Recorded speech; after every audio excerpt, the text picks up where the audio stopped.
Se o Fluminense ganhar o Ceará na próxima quarta-feira no Maracanã, o Flu entra para o G6 do Campeonato Brasileiro. É desse jeito que eu dou muito bom dia para vocês, uma ótima segunda-feira, que seja também uma ótima semana para todos nós. Ontem, mais uma rodada do Campeonato Brasileiro foi finalizada, a 30ª rodada. Vou colocar na tela para vocês os jogos deste domingo. Um excelente resultado. Poderia ser melhor? Poderia, mas o empate do Botafogo contra o Santos já foi um resultado muito bom para esta rodada, visto que o Bahia perdeu, o Fluminense ganhou e, portanto, desse jeito, com 44 pontos aqui na 7ª posição, o Fluminense pode chegar a 30 jogos também, se igualar aos concorrentes diretos nessa luta pelo G6 do Brasileirão e assumir a 6ª posição devido ao número de vitórias. O Fluminense tem 13 vitórias neste momento, o Botafogo também tem 13, portanto, se o Fluminense bate o Ceará, chega a 14 vitórias no campeonato. Ontem também tivemos o Grêmio batendo o Juventude por 3-1, o Vasco ganhou mais um, ganhou o Bragantino por 3-0. Esse resultado não é bom porque o Vasco está entrando definitivamente, já entrou, né, para essa briga ali pela Libertadores. E o Palmeiras empatou em casa com o Cruzeiro, 0-0. Também resultado ruim, né? O Palmeiras tinha que ter vencido esse jogo, mas Gustavo Gomes deveria ter sido expulso. Uma arbitragem muito ruim para variar. Ontem, inclusive, o Leonardo Jardim, técnico do Cruzeiro, respondeu a uma pergunta na entrevista coletiva, falou sobre a arbitragem, falou que não vale a pena continuar trabalhando aqui porque tem muita coisa boa, mas algumas situações, e principalmente a arbitragem, jogam o campeonato muito para baixo e não dá para dizer que ele não tem razão, né? Respondeu uma pergunta ali da coletiva e meteu o pé. Enfim, eu acho que é uma rodada que reforça o bom momento que vive o Vasco, chegando ali, encostando. Uma recuperação ali do São Paulo que voltou a vencer, mostrando mais uma vez que o Bahia é um time que ganha em casa. Fora de casa, perde todos os jogos. É um negócio impressionante. Reforçando o Mirassol na parte de cima da tabela, uma campanha espetacular, falei sobre isso ontem, e teve uma derrota surpreendente que foi a do Flamengo para o Fortaleza, ainda bem. Então a situação é essa. Basicamente, o Fluminense vencendo depende de si, colocando na tela para vocês novamente, o Fluminense depende de si para chegar a 47 pontos e tomar a 6ª posição do Botafogo e depois ficar a 2 pontos ali do Bahia. Lembrando, tem Copa do Brasil rolando, o Cruzeiro pode ganhar a Copa do Brasil, abrir mais uma vaga na Libertadores pelo Campeonato Brasileiro. O Atlético Mineiro ainda está na Sul-Americana e o campeão da Libertadores ainda pode ser Flamengo ou Palmeiras. Então o negócio é pontuar, é ganhar todos os jogos em casa, é se manter ali, que o Fluminense tem tudo para chegar nessa vaga na Libertadores, nem que seja na pré, a gente tem que estar nesse bolo definitivamente, e essa rodada foi muito interessante nesse sentido. Eu vou voltar um pouquinho no final de semana, no sábado, antes do Fluminense enfrentar o Internacional no Maracanã, o time sub-20 esteve em campo para buscar uma vaga na semifinal do Campeonato Carioca e conseguiu. Venceu o Volta Redonda por 2-0, gols de quem? Júlio Fidelis e Kelvin. Os dois marcaram. O sub-20 do Flu está invicto a 6 jogos, vai enfrentar o Vasco agora na semifinal do Campeonato Carioca. Estou falando sobre isso porque vale o destaque do Júlio Fidelis jogando no sub-20. Ele que só vai ter espaço no elenco profissional, provavelmente, quando o Samuel Xavier ou o Guga estiverem fora, suspensos ou lesionados. Né? É o que restou a partir do momento que o Fluminense toma a decisão de renovar o contrato do Guga por 4 temporadas. É claro que, já cansei de falar isso aqui, isso aqui não é somente sobre a renovação do Guga, a questão não é essa. Eu até entendo renovar o Guga, se fosse uma renovação por mais 1 ano, 2 anos, enfim, para você ter uma segurança na posição, mas que houvesse uma meritocracia de fato para o jogador, para o jovem que chega ao profissional, se destaca, vai bem e mostra personalidade. Por isso eu bati na tecla, quando falei do Isaac lá atrás, que o Fluminense precisa mudar muito, na minha visão pelo menos, precisa mudar bastante a mentalidade, ter uma estrutura sólida de transição, um plano de transição para os jogadores que chegam e no profissional, de cara, já mostram resultado, já apresentam desempenho.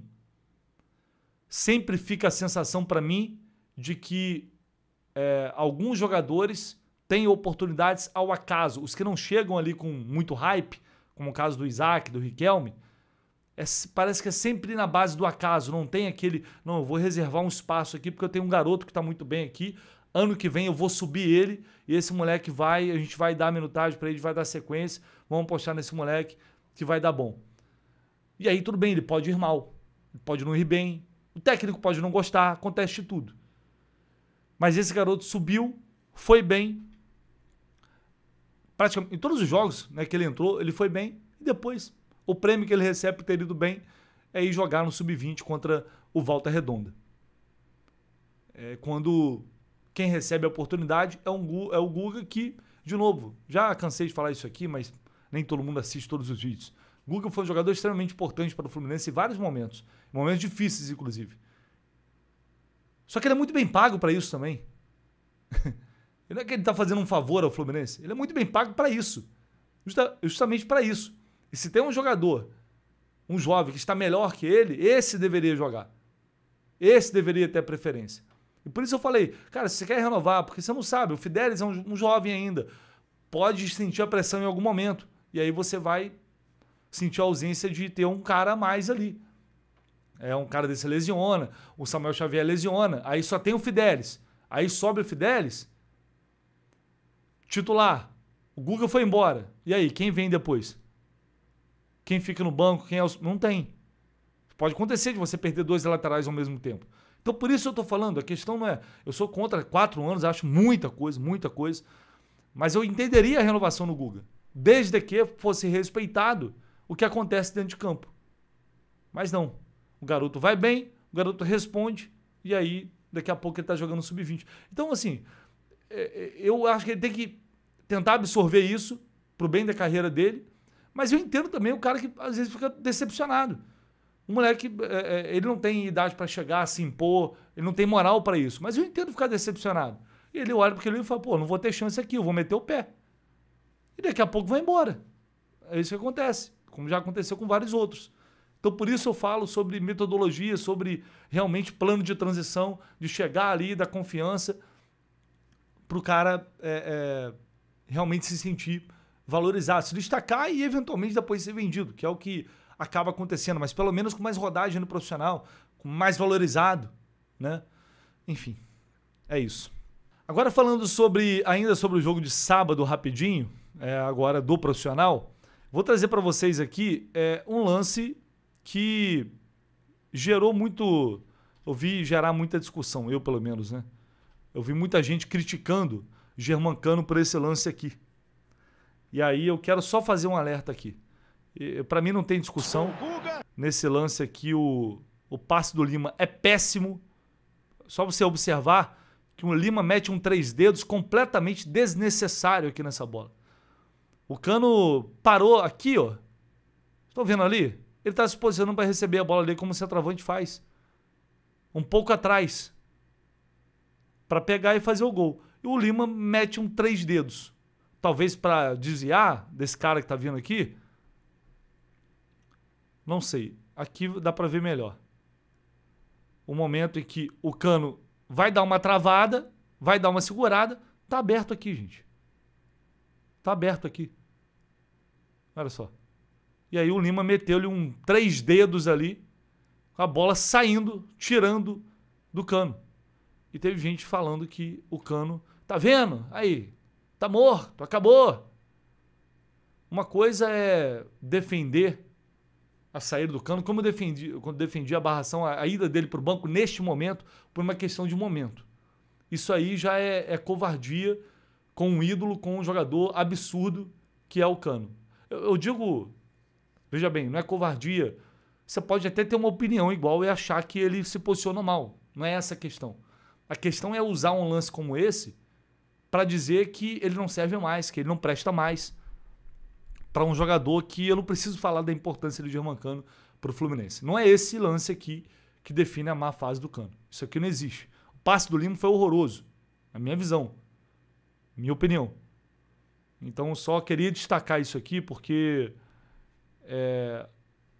às vezes vem uma talvez pela importância dele, por tudo que ele já fez, chega um momento que passa, sei lá, vai entender. Eu não sei se é personagem que as pessoas fazem, mas cobram muito mais. Não sei se porque esperam muito mais também, mas tem um negócio que passa ali um pouco do ponto. Esse lance pra mim é exatamente isso. O Cano está mal e não é preciso usar um lance como esse para falar que ele acabou pro futebol e que ele não presta mais para o Fluminense. E depois do jogo, Samuel Xavier falou com a imprensa. E aí ele fez um apelo, uma fala interessante do Samuel Xavier. Fazendo um apelo pro torcedor, mas ao mesmo tempo reconhecendo que eles também precisam mostrar em campo que eles merecem a presença da torcida no estádio. Vou trazer esse trecho aqui porque ficou meio perdido ali no meio da zona mista e eu achei interessante. A torcida fica chateada, né? Com alguns resultados, né? Mas eu acho que não é o momento, né, de a gente ter essa distância, né? Do time com a torcida, né? A gente que depende muito do nosso torcedor, né? Como eu falei, estou aqui há 5 temporadas e sei bem como é jogar com o Maracanã lotado, com o torcedor ao nosso favor. Eu sei que isso faz muita diferença. E o que eu tenho a dizer, não sei se é essa vitória, mas eu acho que independente da vitória, eu acho que a gente tem que caminhar junto até o fim, sabe? Acreditar até o fim, né? Estamos aí brigando pela parte de cima do Campeonato Brasileiro, estamos na semifinal da Copa do Brasil. Eu acho que essa conexão a gente tem que estar mais conectado, né? A torcida e a equipe. Claro que isso também depende da gente, né? Dentro de campo, da nossa entrega. E acredito que hoje foi uma grande partida. Eu acho que um primeiro tempo, né, muito bom, com muita chance, né? De até ampliar, né? O placar no primeiro tempo, né? E o segundo tempo também foi muito bom, né? Eu acredito que o torcedor que veio hoje gostou da atuação da equipe, né? Eu espero que o nosso torcedor esteja com a gente, sabe? Até o fim, acreditar até o fim, porque isso aqui é Fluminense e eles sabem da força. O torcedor sabe da força que tem. O torcedor do Fluminense sabe muito bem que quando eles lotam o Maracanã, né, é o nosso combustível para a gente ir em busca das vitórias. Então, o que eu tenho para falar para o torcedor é para acreditar, né, vir junto da gente. A nossa equipe vai se entregar dentro de campo como eles querem, né? E acredito que a gente vai conquistar grandes coisas esse ano ainda. Então o Samuel falou aqui basicamente o que eu gostaria de falar. Eu, depois daquele segundo tempo contra o Vasco, eu prometi, eu só volto a convocar torcedor para ir para o estádio agora quando esse time mostrar que realmente vai fazer um jogo bom, como fez contra o Inter, vai chegar contra o Ceará e vai fazer de novo. E vai chegar depois contra o Ceará lá, mesmo que não jogue bem, mas vai dar o máximo, vai competir, vai se dedicar, vai se entregar. Aí o torcedor vai voltar a ir para o estádio, eu tenho certeza. O público contra o Inter, a previsão era bem pior. Era de um número bem inferior e foi 20 mil. E acho que a gente já vai ter um público melhor quarta-feira, pelo menos eu acredito nisso.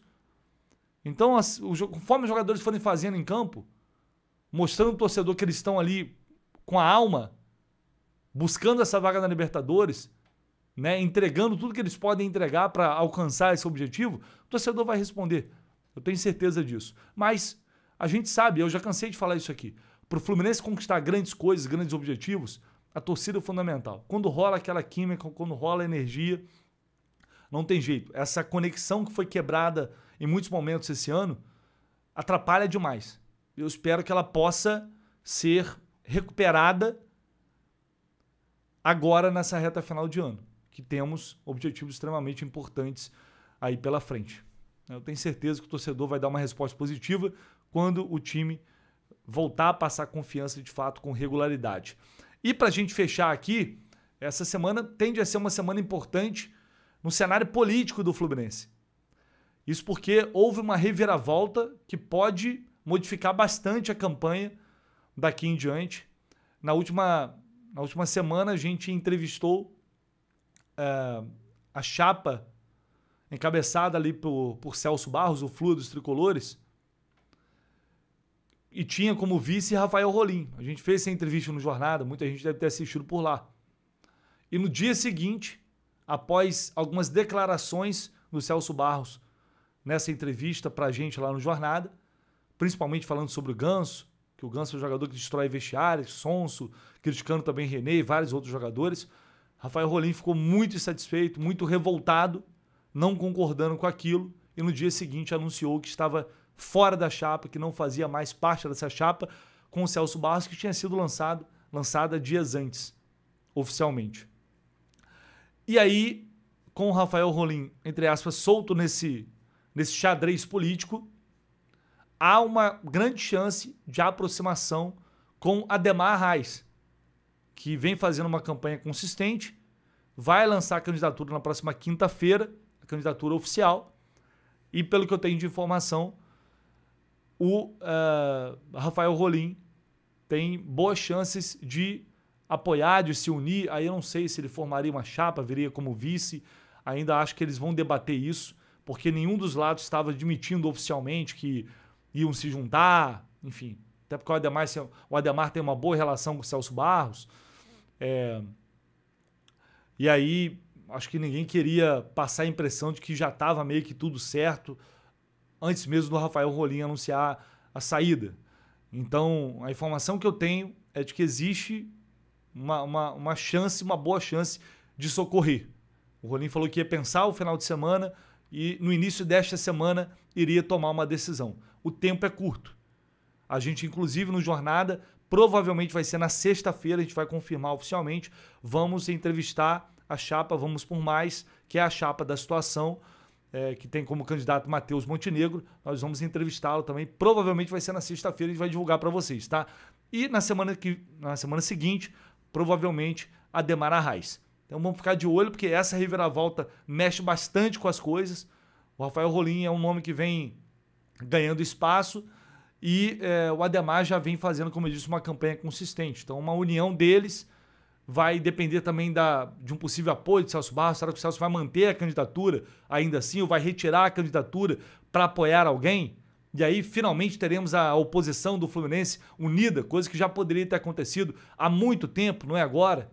Eu falo sobre isso há tempos, essa falta de planejamento, na minha visão, né, de diálogo, que poderia levar a um bloco de oposição que pudesse se unir e dessa forma ter condições reais de ganhar ali uma eleição, de fazer uma campanha limpa, justa, de trazer propostas, de promover debates interessantes, pensando no Fluminense e não apenas no próprio ego, que muitas vezes é o que acontece.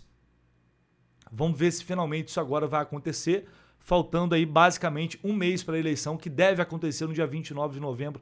A tendência é essa, tá? Então a gente vai acompanhar tudo aqui para vocês e, claro, agora à medida que a coisa vai aquecendo, a gente já está entrevistando os candidatos, vai ser, sem dúvida algum, um momento muito importante também para a eleição do novo presidente do Fluminense, a despeito da SAF, que pode ser implementada ou não em breve.